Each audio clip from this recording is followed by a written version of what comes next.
सभी सखियों, सहेलियों और सखाओं को रेडियो सखी ममता सिंह का नमस्कार। चंचल जी, आपको भी हमारा नमस्कार। नमस्कार ममता जी, आपको और सभी सुनने वालों को नमस्कार। कैसी हैं? बिल्कुल फर्स्ट क्लास, एकदम बढ़िया। आप बताइए क्या हाल है? मेरे तो अच्छे हैं, लेकिन आपसे आज बड़े दिन के बाद मुलाकात हुई और कई दिन से गायब थी, बिल्कुल नजर ही नहीं आई। नजर आ रहे थे, बस कहीं और नजर आ रहे थे। अच्छा। डेली अपडेट में नजर आ रहे थे। दरअसल अंतर्राष्ट्रीय फिल्म महोत्सव जो आयोजित था गोवा पणजी में, तो वहाँ पर हम अपने क्रियाकलाप कार्य कर रहे थे। जो दफ्तर के काम होते वहाँ से हम अपडेट कर रहे थे। तो अब हाजिर हैं यहाँ माइक्रोफोन के सामने और आपके सामने, सखियों सहेलियों के सामने, और ढेर सारी बातें लेकर और आज का विषय लेकर। बताइए। तो बता देते हैं विषय। हम बात करेंगे हर पल जो नया सबक हमें सिखाती है, यानी जिंदगी हर कदम कदम पर एक नया लेसन होता है। वैसे तो हम बहुत सारी चीजें किताबों से सीखते हैं, लेकिन कितने ही सारे लोग होंगे जिनका किताबों से वास्ता नहीं पड़ता, लेकिन फिर भी उन्हें बहुत सारे सबक याद होते हैं, और वो होते हैं अपने अनुभव से। जिन्हें हम अनुभव कहते हैं, वो हर सबक ही होता है जो हम जिंदगी से लेते हैं। बिल्कुल सही कह रही हैं। अनुभव की पाठशाला सबसे बड़ी पाठशाला होती है, और ये पाठशाला हमारे बड़े बुजुर्गों के पास अवश्य होती है। हाँ। जो हमारे घर की दादी नानी होती हैं, पहले के जमाने में बहुत पढ़ाई लिखाई नहीं होती थी, शिक्षा का अभाव था, लेकिन जो ज्ञान का भंडार उनके पास था वो आज तक हम सब के पास कहीं नहीं मिल पाएगा ढूंढने बिल्कुल पर। एक छोटा सा बच्चा जब जन्म लेता है तो तब से लेकर जीवन के अंतिम क्षण तक उसके पास संघर्ष रहता है, और ये संघर्ष या जिस तरह से वो जीवन जीता है, हर पल कुछ ना कुछ नया सीखता रहता है। इसी बारे में बहुत विस्तार से हम बात करेंगे, और बात करेंगे जो ये मौसम बदला है। सर्दियां आ चुकी हैं पूरी तरह से, बहुत सारे क्षेत्रों में तो ठंड ने बहुत तेजी पकड़ ली है, और आलम ये है कि जमीन पे पैर रखना मुश्किल हो गया है। देश के तमाम हिस्सों में, कुछ हिस्सों में सर्दी पड़ रही, कुछ हिस्सों में अभी सर्दी पहुंची नहीं है, दस्तक दे रही है। अब जैसे मुंबई या जो समुद्र के तटीय इलाके हैं, यहाँ पर तो सर्दी नहीं पड़ती है, कुछ समान मौसम रहता है। हाँ, जैसे कि अभी गोवा से जब मैं आई तो वहाँ भी सर्दी नहीं पड़ रही थी, और यहाँ भी इतनी सर्दी नहीं है। इतनी क्या, बिल्कुल नहीं है, गर्मी पड़ती है, और कुछ शहरों में सर्दी का आलम देखते ही बन रहा है। तो जहाँ पर ठंड है वहाँ ठंड के जो प्रभाव हैं, यानी कि त्वचा पर, हमारी स्किन पर जो असर देखने को मिलता है, रूखी सूखी सी हो जाती है, बेजान सी हो जाती है, तो वापस से उसे तरोताजा कैसे करना है, इसके बारे में हम बताएंगे हम। और साथ में राष्ट्रीय प्रदूषण नियंत्रण दिवस है आज, तो इस पर भी चर्चा की जाएगी। लेकिन पहले एक गाना सुन लेते हैं। जी।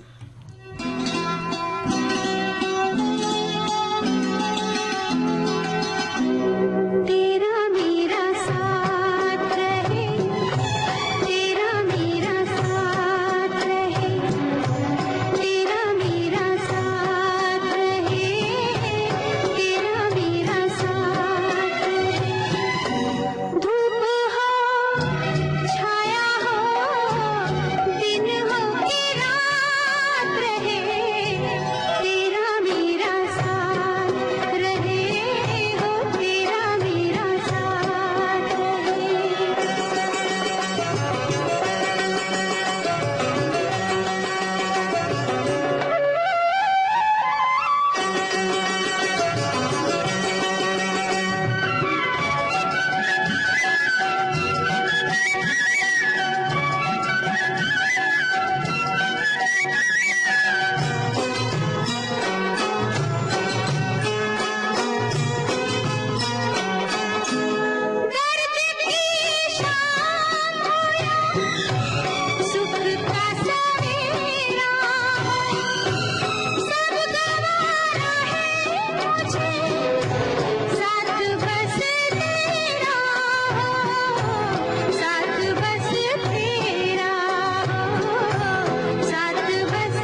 ममता जी, आज हम मना रहे हैं राष्ट्रीय प्रदूषण नियंत्रण दिवस और प्रदूषण के हानिकारक प्रभावों को लेकर लोगों में जागरूकता पैदा हो, इसी के लिए हर साल 2 दिसंबर के दिन हम मनाते हैं। और इस दिन को मनाने का मकसद है प्रदूषण नियंत्रण तकनीकों, नीतियों और प्रदूषण को कम करने के महत्व पर हम सबका ध्यान आकर्षित हो सके। 1984 में हुई भोपाल गैस त्रासदी के कारण नेशनल प्रदूषण नियंत्रण दिवस की शुरुआत हुई थी। इस दुर्घटना में अपनी जान गंवाने वाले लोगों की याद में ये दिन याद किया जाता है। ये त्रासदी 2 से 3 दिसंबर 1984 की रात को हुई थी, जब भोपाल के यूनियन कार्बाइड प्लांट में मिथाइल आइसोसेनेट गैस का रिसाव होने लगा था। और जब ये हुआ था तो इस दुर्घटना में करीबन 5 लाख लोगों ने अपनी जान गंवा दी थी। ये संख्या कम ज्यादा हो सकती है क्योंकि आंकड़े जो बताते हैं वो हम बता रहे हैं। और ये त्रासदी उस समय तक ही सीमित नहीं थी, बल्कि आज भी इसके दुष्प्रभाव वहां देखने को मिलते हैं। और वायु प्रदूषण के दुष्प्रभावों को जानने की दृष्टि से भी ये दिन बहुत अहम है। जिस तरह से हम जब जापान में जो बम कांड हुआ था, वह जब वहाँ परमाणु बम गिराए गए थे, तो उसका असर आज भी देखने को मिलता है। इसी तरह से ये भी एक बहुत बड़ी त्रासदी थी जिसका असर आज तक देखने को वहाँ मिलता है। और इस दिन का मुख्य उद्देश्य औद्योगिक आपदा प्रबंधन और उसके नियंत्रण के लिए जागरूकता फैलाना है, ताकि जो भी जल, वायु, मिट्टी और ध्वनि जैसे तरह तरह के प्रदूषण के कारण बनते हैं और पर्यावरण और हमारे स्वास्थ्य को प्रभावित भी करते हैं, उनको हम रोक सकें। इसके अलावा औद्योगिक आपदा को नियंत्रित करने के लिए लोगों को शिक्षित भी किया जा सके, इसलिए भी इसे हम मनाते हैं। बिल्कुल सही कह रही हैं चंचल जी। प्रदूषण के स्तर को कम करने के लिए बनाए गए कानून के बारे में लोगों को जानकारी मिले, ये इसका उद्देश्य है। और इसके अलावा हम लोगों की लापरवाही से किसी भी तरह से औद्योगिक प्रदूषण का फैलाव न हो, इसके बारे में भी जागरूक करने का प्रयास किया जाता है। यही मकसद है आज के दिन को याद किए जाने का। और ममता जी कहते हैं कि भाई जान है तो जहान है, लेकिन हर जगह जिस तरह से प्रदूषण बढ़ रहा है ना, तो जान और जहान दोनों ही चीजें खतरे में आ रही हैं। और देश दुनिया की हवा में घुलते प्रदूषण के कण हमारी शरीर के सुरक्षा कवच को, या जो हमारी इम्यूनिटी जिसे हम कहते हैं, उसको पार करके हमारे दिल, दिमाग, फेफड़े और शरीर के जाने किन किन हिस्सों पर बुरा असर डाल रहे हैं। जीवन शैली ही ऐसी बन गई है कि हम जीने के लिए सब कुछ करते हैं, फिर भी जीने का अर्थ जैसे हम भूलते जा रहे हैं।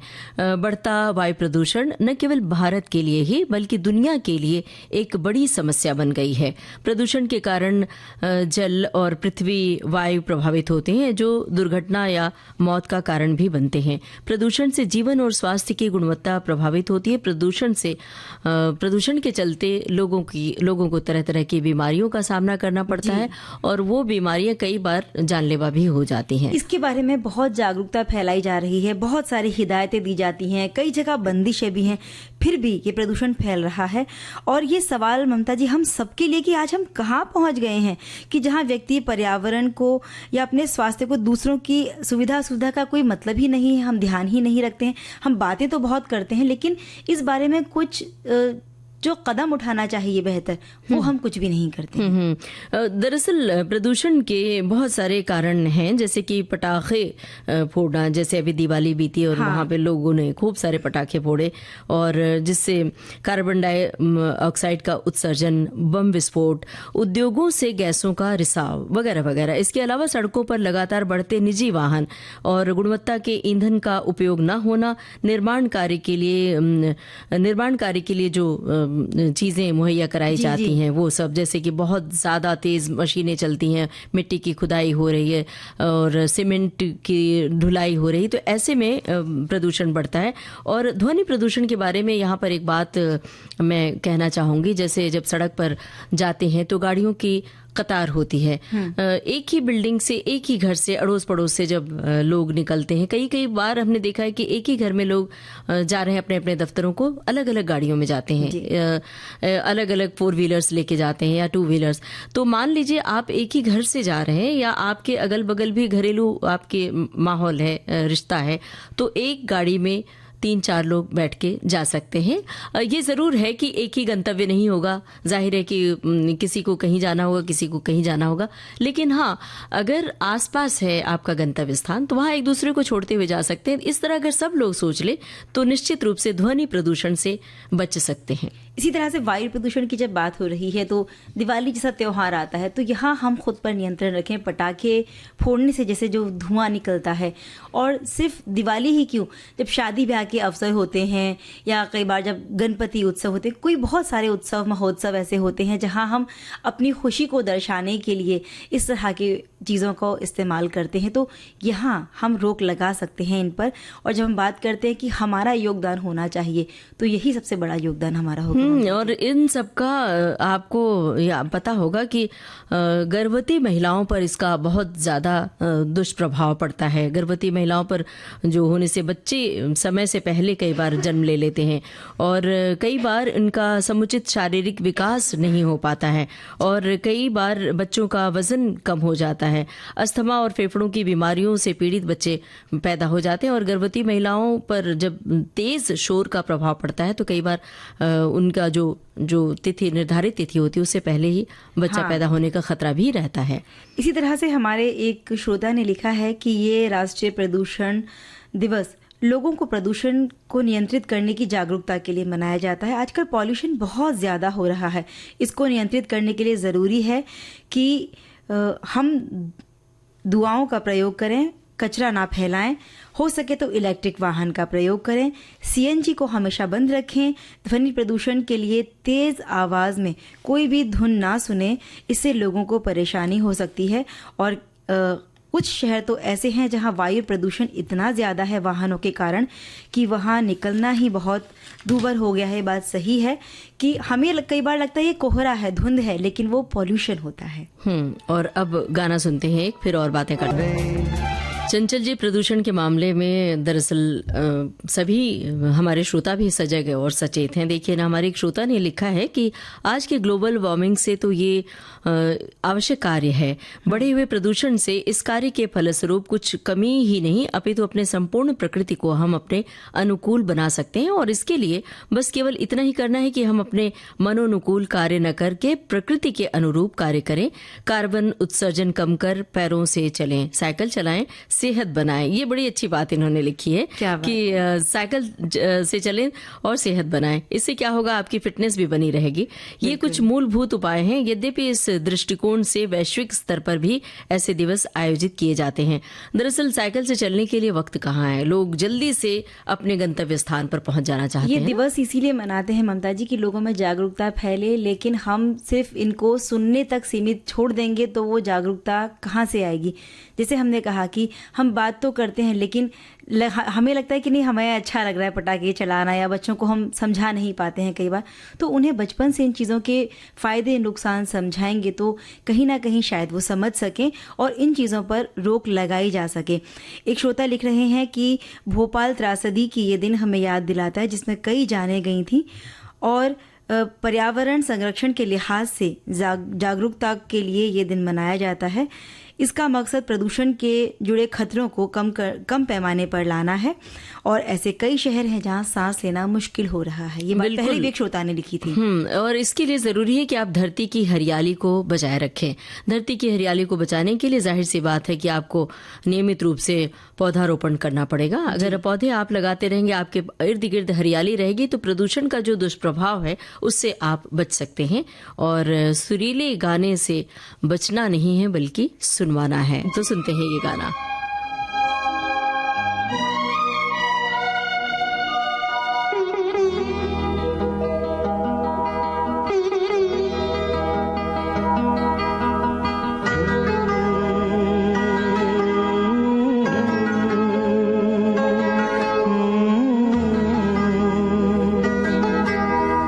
छूकर मेरे मन को किया तूने क्या इशारा,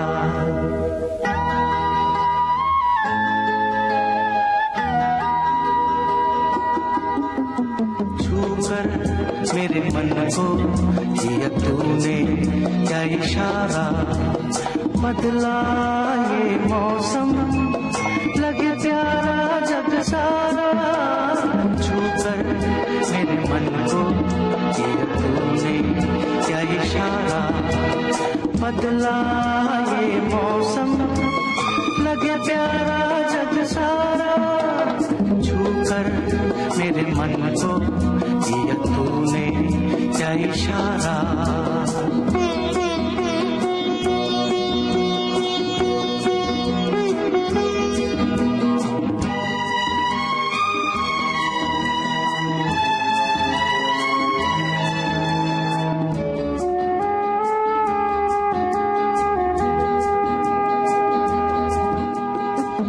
कहे जीवन भर तेरे लिए मैं गाऊं, तेरे लिए मैं गाऊं गीत तेरे बोलों पे लिखता चला जाऊं, लिखता चला जाऊं मेरे गीतों में तुझे ढूंढे जग सारा छूकर मेरे मन को किया तूने क्या इशारा।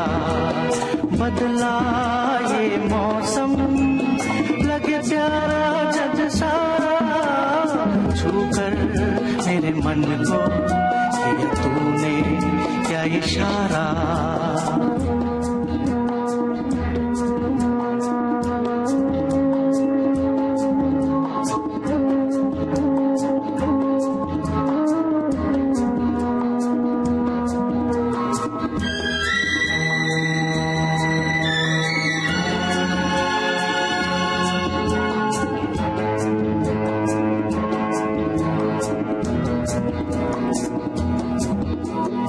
आजा तेरा आंचल ये प्यार से मैं भर दूं, प्यार से मैं भर दूं खुशियाँ जहाँ भर के तुझको नजर कर दूं, तुझको नजर कर दूं। तू ही मेरा जीवन, तू ही जीने का सहारा छूकर मेरे मन को किया तूने क्या इशारा। बदला ये मौसम लगे प्यारा जग सारा छूकर मेरे मन को किया तूने क्या इशारा।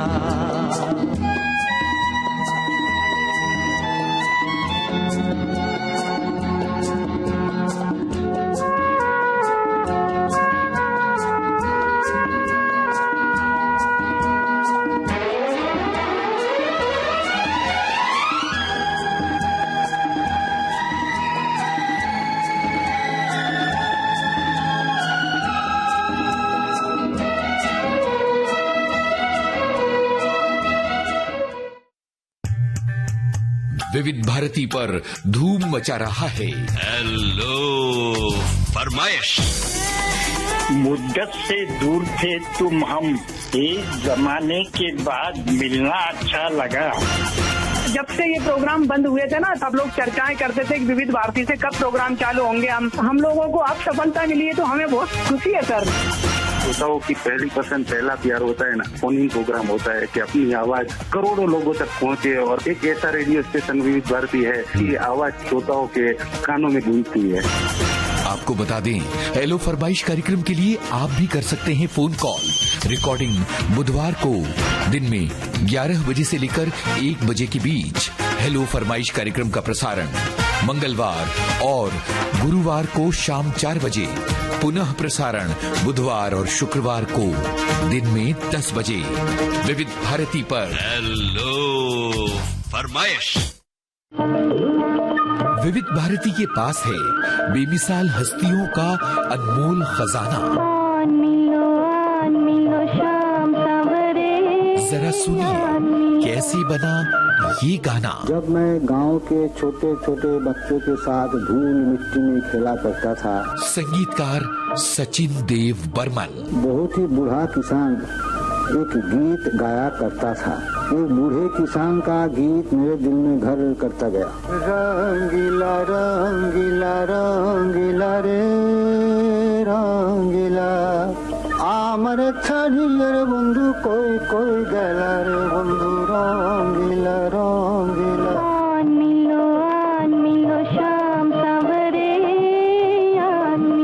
ऐसी बेमिसाल कहानियां आपको मिलेंगी सिर्फ विविध भारती पर। विविध भारती, आपका जीवन संगीत।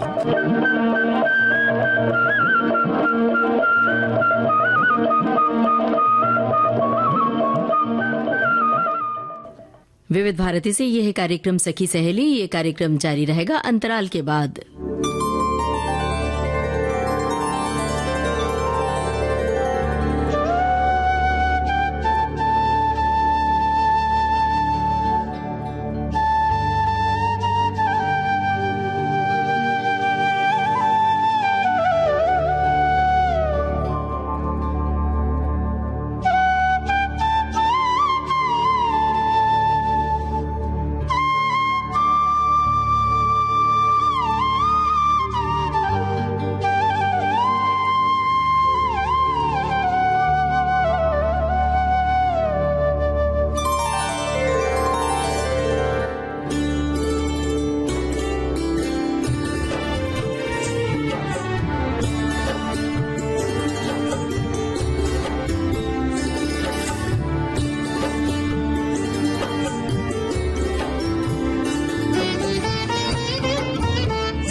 विविध भारती से सखियां सहेलियां और हमारे सखा सुन रहे कार्यक्रम सखी सहेली। और अंतराल के बाद हम फिर से हाजिर हो चुके हैं लेकर अपना कार्यक्रम सखी सहेली जी। और सखी सहेली में बहुत सारी बातें ऐसी होती हैं जो हमारी सखियां बताती हैं, सखा हमारे बताते हैं कि कुछ हम ऐसी बातें भी कह जाते हैं जो उनके लिए मार्गदर्शक के रूप में होती हैं, ज्ञान की बातें भी हो जाती हैं, तो हमें बड़ी खुशी होती है इस बात से। मतलब रेडियो सुनकर भी सीखा जा सकता है। बिल्कुल। छोटे छोटे बच्चों को जब हम देखते हैं कुछ गतिविधि करते हुए तो किस तरह से वो संघर्ष कर रहे हैं अपने छोटे से, तो उस तरह से भी हम सीख रेडियो तो बाकायदा शिक्षक के रूप में कार्य करता है, एक मानक भाषा सिखाता है रेडियो।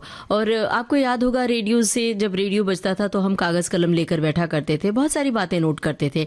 और यही बातें हमारे श्रोता भी कहते हैं कि रेडियो से गानों के बारे में, फिल्मों के बारे में और तमाम जो जानकारियां होती, पिटारा से जो बातचीत प्रसारित की जाती है या जो सखी सहेली से बातें हम उन्हें बताते हैं, उससे भी वो सीखते हैं। तो हमें ये इस बात की बेहद खुशी होती है। और विविध भारती चूंकि एक हिंदी प्रसारण सेवा है, तो जो अलग प्रांतों के लोग जहां पर विविध भारती की पहुंच है और जो सुन रहे होते हैं प्रोग्राम, वो कई बार कहते हैं कि विविध भारती सुनते सुनते उनकी हिंदी बहुत अच्छी हो गई है, तो हिंदी का ज्ञान उन्हें बहुत अच्छा मिल जाता है। बिल्कुल सही कह रही हैं। दरअसल होता क्या है कि बहुत सारी बातें किताबों में नहीं मिलती हैं, बहुत सारी बातें जिंदगी सिखाती है। हमारी पूरी जिंदगी जैसे एक सफर है जिसे पूरा करना हम इस दुनिया में आए हैं पूरा करने के लिए। और ये जीवन यात्रा किसी के लिए इतनी आसान नहीं होती जितनी की लगती है। यहाँ सभी को बहुत सी मुश्किलें, चुनौतियों का सामना करना पड़ता है। और ममता जी, जिंदगी कभी खुशी देती है तो कभी कभी दुख भरे दिन भी हमें दिखाती है। ये समय का एक पहिया है जो बस चलता रहता है और एक जैसा कभी नहीं चलता। इसके समय के अनुसार हमें खुद को बदलते रहना पड़ता है। बिल्कुल सही कह रही हैं। जीवन चलता ही तो रहता है, एक दिन बीता तो दूसरा दिन हमारे सामने आ खड़ा होता चुनौती के रूप में कि आज हमें क्या करना है। और हर दिन नई जिम्मेदारी हमें उठानी पड़ती है। अगर हम इन जिम्मेदारियों में अपनी भूमिका सही तरीके से निभाते हैं तो हमें जीवन जीने का अद्भुत आनंद मिलता है। लेकिन जहां थोड़ी भी ढील हमने दी तो मुश्किलों का पहाड़ हमारे सामने खड़ा हो जाता है। अल्बर्ट आइंस्टाइन की मुझे एक बात याद आ रही है। उन्होंने कहा था कि जिंदगी एक साइकिल चलाने की तरह है, अपना बैलेंस इसके लिए सही रखें तो ये आपकी आगे बढ़ती जाएगी। और आज शायद बहुत कम लोग हैं ममता जी जो अपनी जिंदगी से खुश हैं, या हम कह सकते हैं कि पूरी तरह से संतुष्ट हैं, क्योंकि हर कोई अपनी अपनी अलग अलग तरह की मुश्किलों से घिरा हुआ है और परेशान नजर आता है। लेकिन ये जिंदगी इतनी परेशानियों के बावजूद जब सुख दुख के पहलू हमें तरह तरह के दिखाती है तो कोई ना कोई सबक सिखाती ही रहती है। बिल्कुल, और जब कई बार नया सबक सिखाती है, जैसे कि किसी क्षेत्र में आगे बढ़ रहे होते हैं और वहां पर कहीं असफलता मिलती है या कोई चोट लगती है तो निश्चित रूप से डिप्रेशन का कारण बन जाती है। ये बात मैं इस संदर्भ में कह रही हूँ कि इंग्लैंड के गांव में एक लेखिका का जन्म हुआ था, J.K. रॉलिंग। आप सभी ने नाम सुना होगा, हमारे तमाम श्रोताओं ने सुना होगा, जिनकी किताब है हैरी पॉटर की, एक लंबी सीरीज के नाम से जानी जाती है, और वो तो नाम ही है हैरी पॉटर की कहानियां आपने पढ़ी क्या, इस तरह से। लेकिन उनके पीछे एक लंबा ऐसा पड़ाव है, तकलीफों का और दुखद पड़ाव है, जिससे वो आगे बढ़ी। दरअसल उनके बारे में बता दें कि उनके खाते में 2 दर्जन किताबें आई और लगभग इतने ही प्रतिष्ठित पुरस्कार और सम्मान भी आए। लेकिन उनके अतीत के पन्ने अगर हम पलटें तो उनमें ढेर सारा संघर्ष है, जिंदगी की जद्दोजहद है, आत्मसम्मान की लड़ाई, और इस सब के बावजूद अपने सपनों को जिंदा रखने की दृढ़ इच्छा शक्ति उनमें शामिल है। क्या बात है। रॉलिंग इंग्लैंड वेल्स की सीमा पर बने गांव में जन्मी थी और उन्होंने बचपन से ही लिखना शुरू कर दिया था, पर मां की बीमारी और उनकी मौत से उन्हें तोड़ कर रख दिया था, लेकिन उन्होंने टूटने नहीं दिया, उसको अपनी कलम की धार बना ली। क्या बात है। हमारे एक श्रोता लिखते हैं, जिंदगी का हर पल कुछ सिखाता है, हर लम्हा एक नया सबक सिखाता है। मुश्किलें आएंगी मगर डरना नहीं, हर सुबह एक नया मौका लाएगी। खुद पर विश्वास रखो, मंजिल मिलेगी, मेहनत का फल जरूर मिलेगा। हर कठिनाई का सामना हंसते हंसते करो, जिंदगी के हर रंग को जी भर के जियो।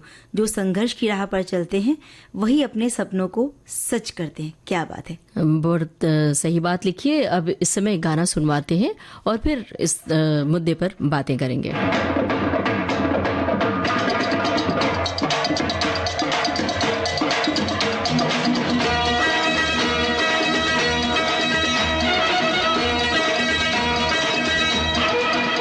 जिंदगी हंसने गाने के लिए है पल, 2 पल। जिंदगी हंसने गाने के लिए है पल, 2 पल। इसे खोना नहीं, खो के रोना नहीं, इसे खोना नहीं, खो के रोना नहीं। जिंदगी हंसने गाने के लिए है पल, 2 पल। जिंदगी हंसने गाने के लिए है पल, 2 पल।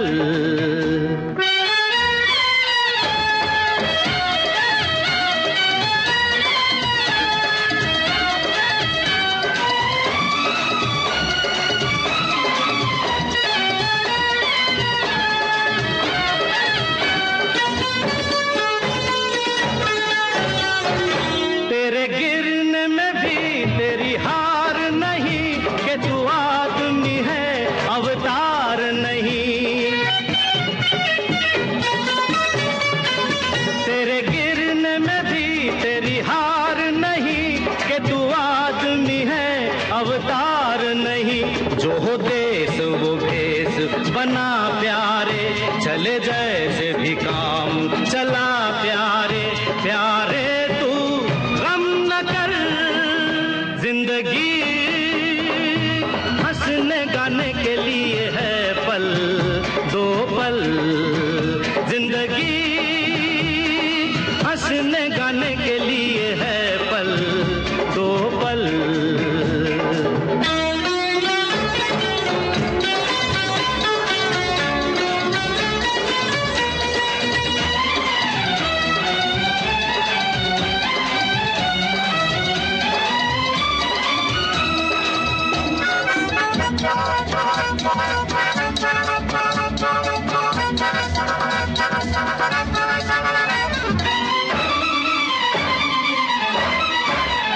जहाँ सच न चले वहाँ झूठ सही, जहाँ हक न मिले वहाँ लूट सही।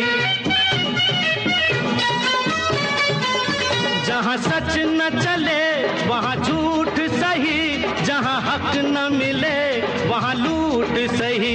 यहाँ चोर है सब कोई साध नहीं, सुख ढूंढ ले सुख अपराध नहीं। प्यारे तू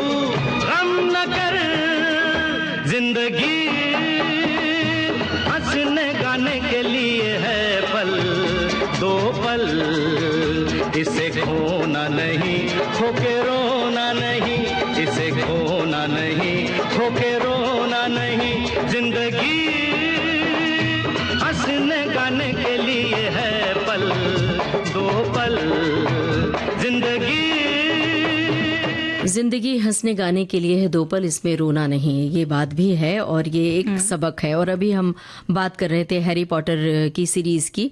जेके रॉलिंग जो इंग्लैंड की लेखिका है, इंग्लैंड के छोटे से गांव ब्रिस्टल में वे जन्मी थी, लेकिन उन्होंने अपने संघर्षों को एक नया आयाम दिया, कलम की धार दी, वो टूटी नहीं। उनकी माँ की जब मौत हो गई थी, इसी बीच जब उनकी शादी हुई तो शादी भी लंबे समय तक चल नहीं पाई, नौकरी भी उनके पास नहीं थी, रहने के लिए कोई खास जगह भी उनके पास नहीं थी।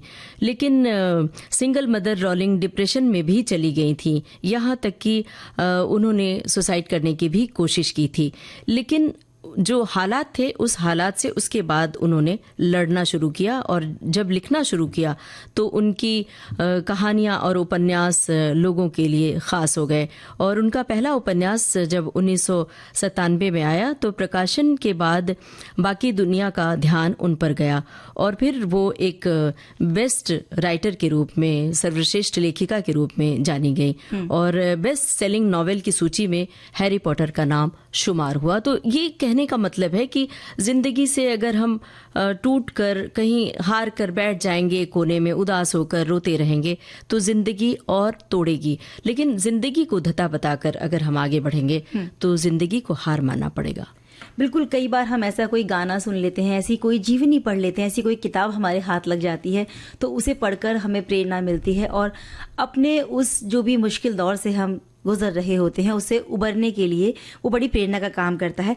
और ऐसी ही एक विदेशी महिला हेलन केलर भी थी जो मूकबधिर और दृष्टिबाधित थी और उनकी टीचर थी एनी सुलिवन। सोचिए कितना संघर्ष किया उन्होंने एक ऐसी छोटी बच्ची को सिखाने के लिए, पढ़ाने के लिए। और हेलन केलर ने बाद में इतना नाम कमाया, उन्होंने भी स्नातक किया और बाद में उनकी पुस्तकें भी बहुत बड़े पैमाने पर लोगों ने पसंद की जो उन्होंने लिखी थी और अपना संघर्ष भी उन्होंने लिखा था इन पुस्तकों में। तो कहने का मतलब यही है कि जीवन में समय का बहुत बड़ा महत्व है और समय की कीमत भी हमें समझनी है। कोई भी पल हमें यूं ही गंवाना नहीं है और हम जो भी कुछ पूरा करना चाहते हैं उसमें पूरी तरह से अपने आप को झोंक देना है। जो धन कई बार हमसे खो जाता है उसे तो हम फिर भी कमा लेते हैं, लेकिन जो समय एक बार हमने गंवा दिया वो कभी हमें दोबारा नहीं मिलेगा। इसलिए हम समझ लें कि ये बहुत कीमती चीज़ है और इसे गंवाने के बाद हमें बाद में पछताना ना पड़े, तो ऐसा कोई भी काम हम ना करें। बिल्कुल सही कह रही हैं। और समय से लिया हुआ हर फैसला बहुत ज़रूरी होता है, सही फैसला। कुछ गलत फैसले हमें जीवन में बहुत कुछ सीख भी दे जाते हैं और तोड़ जाते हैं हमें। कई बार ठोकर खाते हुए, लड़खड़ाते हुए हम आगे बढ़ते हैं और अपनी हार से संभलना भी सीख जाते हैं। जो गलती हमारी राह की रुकावट बनी उसे हम ढूंढ लेते हैं तो समझो कि अब कामयाबी हमसे बहुत ज़्यादा दूर नहीं है। पूरा जैसे आप अभी बात कर रही थी और हमने लेखिका का जिक्र किया जेके रॉलिंग का, तो पूरा साहित्य और फिल्मी दुनिया और आम जिंदगी भरी पड़ी है जहां पर बहुत टूटन भरी, सीलन भरी जिंदगी से लोग आगे बढ़े और बहुत कामयाबी का परचम लहराया लोगों ने। एक संदेश हमें मिला है जिसपे हमारे श्रोता ने लिखा है कि हाथ से छूटी बातें ही जीवन का सबक बन जाती हैं। जिंदगी हमें रोज नया पाठ पढ़ाती है, रोज हम कुछ ना कुछ गलतियां करते हैं और रोज ही उन गलतियों से नया कुछ सीखते भी हैं। जीवन दृष्टि भी देती है, साथ ही दिशा भी दिखाती है। कभी भी किसी मसले पर क्या गलत है क्या सही है, जरूरी नहीं कि जो हम सोचते हैं वैसा ही हो। जो चिर अभिष्ट सत्य है वो ये कि नित नई गलतियों से हम एक रोज नया सबक लेते हैं। जिंदगी हर रोज ढेर सारे पैकेट में हमसे मिलती है और उन पैकेट में से ही हमें कुछ ना कुछ रखना पड़ेगा अपने पास। बस इसके लिए कोई शर्त नहीं होती। इन्हीं पैकेटों में से कुछ पैकेट होते हैं जो आपको चुनना होता है, तो आप घबराइए नहीं, आप जल्दी ही समझदार बनकर सहायक बना लेंगे। क्या बात है। एक श्रोता ने और लिखा है इसी तरह, मुश्किलें आएंगी मगर डरना नहीं, हर सुबह एक नया मौका लाएगी, खुद पर विश्वास रखो, मंजिल मिलेगी, मेहनत का फल जरूर खिलेगा। हर कठिनाई का सामना हंसते हंसते करो, जिंदगी के हर रंग को जी भर के जीवो। जो संघर्ष की राह पर चलते हैं वही अपने सपनों को सच करते हैं। और अब रहा गाना ये।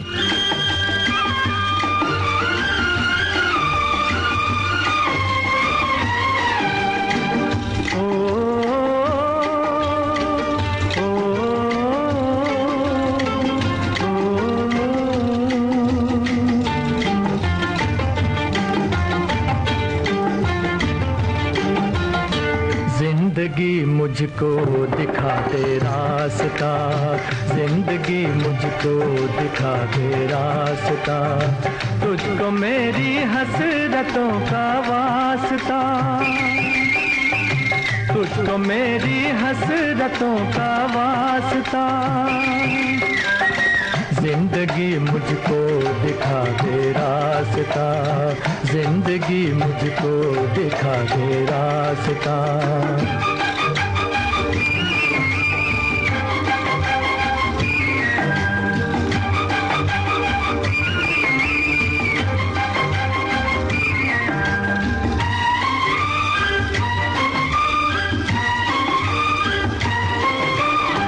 बोझ गम का है चला जाता नहीं, बेकसी का दुख सहा जाता नहीं, सारा आलम अजनबी है क्या करूं, उलझनों में कुछ नजर आता नहीं, हो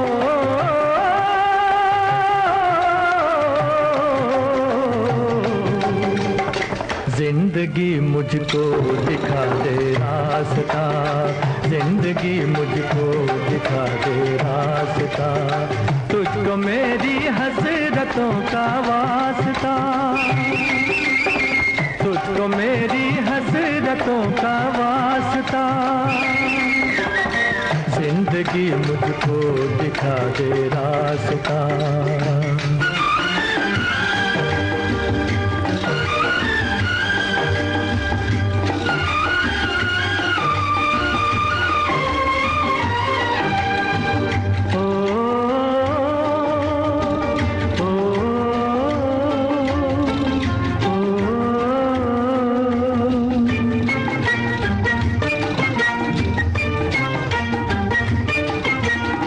मैं कहीं थम जाऊं ये आदत नहीं, हाथ फैलाना मेरी फितरत नहीं,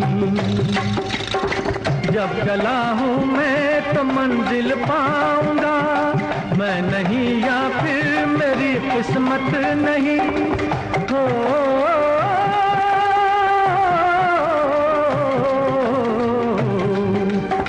जिंदगी मुझको दिखा दे रास्ता।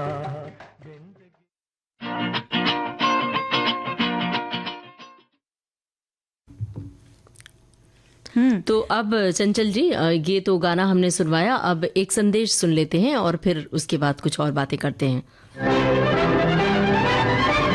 विविध भारती के पास है बेमिसाल हस्तियों का अनमोल खजाना। कहानी के किसी सीन की रिहर्सल चल रही थी, मैं भी टाइम पास करने के इरादे से खड़ा हो गया। जाने माने चरित्र अभिनेता जीवन, कैसे हुई थी अभिनय यात्रा की शुरुआत? डायरेक्टर ने आओ देखा ना ताओ मुझसे मुखातिब होकर बोले, अजी आप भी कुछ बोल दीजिए बरखुरदार। तो बस सिर्फ दिल बहलाने की गरज से मैं शुरू हो ही गया। बहुत कुछ कर लिया आराम मखमल के गदेलों में, सुलाऊंगा तुम्हें या पत्थरों में और ढेलों में, सरे दरबार खिदमत में हर एक बांधे कमर होगा, किसी के हाथ में बल्लम कोई करता चमर होगा।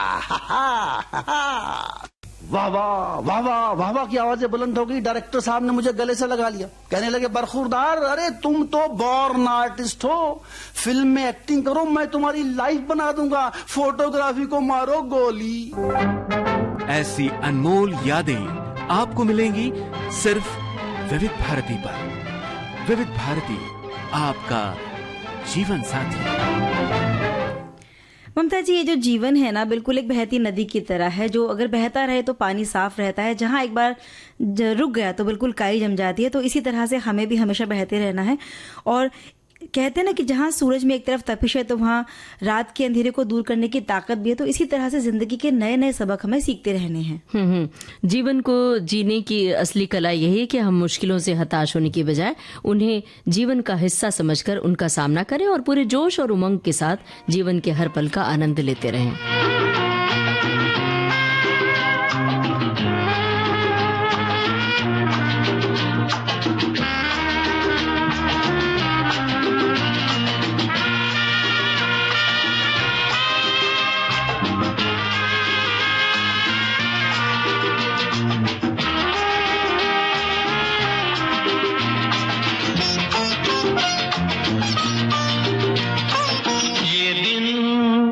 क्या आए लगे फूल हंसने, देखो बसंती बसंती होने लगे मेरे सपने, ये दिन क्या आए लगे फूल हंसने।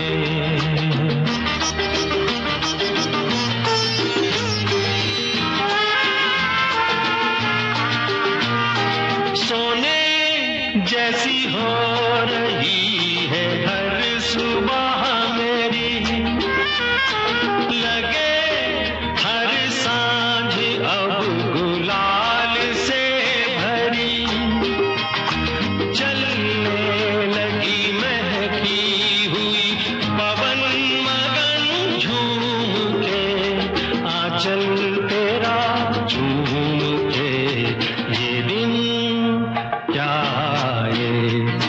लगे फूल हंसने।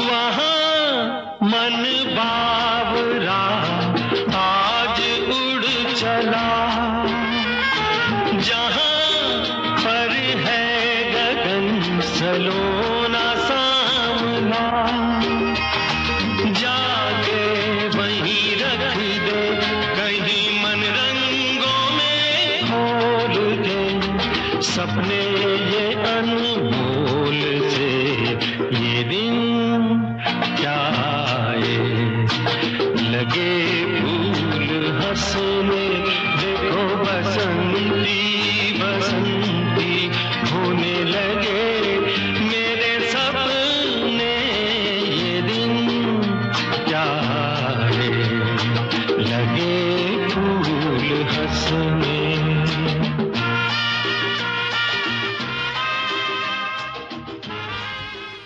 चंचल जी, हमारे एक श्रोता ने लिखा है कि सर्दियों का मौसम बड़ा सुहाना होता है। हमने सर्दी का जिक्र किया था ना कार्यक्रम के आरंभ में, तो उन्होंने उससे जोड़कर ये तार जोड़ा है।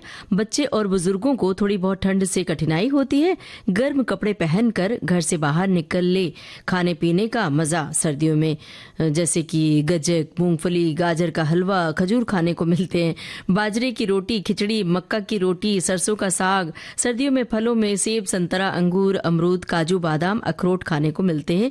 खाने पीने के मामले में सर्दियों का मौसम बड़ा अच्छा है। हमने तो स्किन की बात करनी चाहिए थी, अब ये यहाँ पहुंचा दिए। अब दरअसल ये जो लिखे हैं बाजरे की रोटी, खिचड़ी, मक्के की रोटी, अब तो ऐसा लग रहा है कि सारे के सारे श्रोता आज जरूर ये पकवान बनाएंगे, और आप भी, हम भी। बिल्कुल, लेकिन हम बात कर रहे थे त्वचा के बारे में कि भाई सर्दी के कारण जो त्वचा में रूखा सूखापन आ जाता है, हाथ पैरों में खुरदरापन, नाखून टूटे फूटे हो जाते हैं, होंठ और एड़ियां फटने लगती हैं। तो इन तमाम समस्याओं से बचने के लिए और त्वचा को वापस से मुलायम करने के लिए अतिरिक्त देखभाल की इसे जरूरत होती है। तो इसी के लिए एक बड़ा अच्छी सी चीज हमारी श्रोता ने लिखी है कि ग्लिसरीन और नींबू का रस, इन्हें सम भाग में मिलाकर रख लें और नहाने के बाद इसे लगाएं तो त्वचा खिली खिली रहती है। और सर्दियों से परंपरा चली आ रही है कि सरसों के तेल की मालिश की जाती है और उसके कुछ समय के बाद गुनगुने पानी से नहाना चाहिए, तो भी त्वचा मुलायम बनी रहती है। लेकिन पानी बहुत तेज गर्म ना हो, इसका ख्याल रखें, क्योंकि ये त्वचा की नमी को सुखाकर और ज्यादा रूखा सूखा बना देती है। नहाने के बाद कोई भी क्रीम लगा लें, लोशन लगा लें, और जो सरसों का तेल की बात की वो तो पहले लगाया, ये मॉइस्चराइजर भी लगा सकते हैं। बिल्कुल। और हमारे श्रोता ने लिखा है कि स्किन की देखभाल अगर ना की जाए तो सर्दी में ब्रेकआउट, क्रॉनिक ड्राइनेस और स्किन पर पैचेस दिखने लगते हैं। सर्दी में गर्म पानी का इस्तेमाल स्किन की परेशानियों को बढ़ा देता है। ये बात तो अभी आपने भी बताई ममता जी कि बहुत तेज गर्म पानी से नहीं नहाना चाहिए, क्योंकि त्वचा की नमी इससे सूखने लग जाती है और इसीलिए तो सूखापन आता है हाथ पैरों में और सभी जगह पर। और देखिए चंचल जी, ये जो स्किन की देखभाल है, ऊपरी त्वचा की देखभाल है, लेकिन असल में अगर आप हेल्दी डाइट का सेवन करें तो जो नमी है त्वचा में अपने आप आती है, नेचुरल नमी होती है। सर्दी में फलों और सब्जियों का ज्यादा सेवन करना चाहिए जो स्किन को जिससे फायदा पहुंचता है। फल और सब्जियों को खाने से आपकी त्वचा हेल्दी भी रहती है और आप भी युवा रहते हैं लंबे समय तक। और सर्दियों के जो कहते हैं ना सुपर फूड जो इन दिनों में बहुत मिलते हैं, आंवला है, कच्ची हल्दी है, खजूर, गाजर, चुकंदर, संतरा, ऐसी चीजें आप खाइए। और अगर आपको कुछ मेवे वाली चीज खानी है तो अखरोट खाइए, तिल, चिया सीड्स जो होते हैं ना, चिया के बीज, सोयाबीन, अलसी, ये ऐसी चीजें जिनमें ओमेगा 3 होता है, तो ये आपके शरीर को गर्माहट देगा। और अंदर से जब शरीर में गर्माहट रहेगी तो त्वचा की जो खूबसूरती है वो भी निखर बनी रहेगी। और आपको याद होगा पहले के जमाने में त्वचा को स्वस्थ रखने के लिए, नम बनाने के लिए उपटन लगाया जाता था। तो उपटन अगर रोज नहीं तो हफ्ते में एक बार भी लगा लें तो इससे क्या होता है कि एक तो रक्त का संचार होता है, तो इससे भी आपकी त्वचा खिली खिली रहती है, और दूसरे एक तरह से मसाज भी हो जाता है और सफाई भी हो जाती है स्किन की। आपको जरूरी नहीं बहुत सारी चीजें कहीं बाहर से लेकर आनी है। आटा, बेसन, ये चीजें घर में होती हैं। दूध की मलाई ले लीजिए, थोड़ा सा उसमें हल्दी डालिए और बस उसका उपटन बना लीजिए। ज्यादा चीजें भी नहीं चाहिए। साथ में गाना जरूर सुनते रहिए।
आदमी और इंसान फिल्म का ये गाना था। आशा भोसले की आवाज थी, साहिर लुधियानवी के बोल थे, रवि का संगीत था। और अब घड़ी की ओर देखिए चंचल जी, बिल्कुल वक्त नहीं है कि हम कुछ बोलें, बतियाएं या गाना सुनवाएं। तो लेते हैं सखियों और सखाओं से इजाजत। आप सभी को ममता सिंह और चंचल वर्मा का नमस्कार।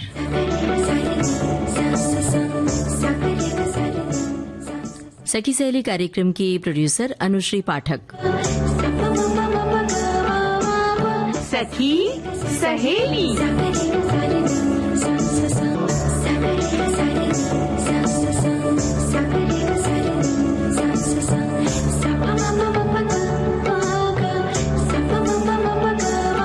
सखी सहेली।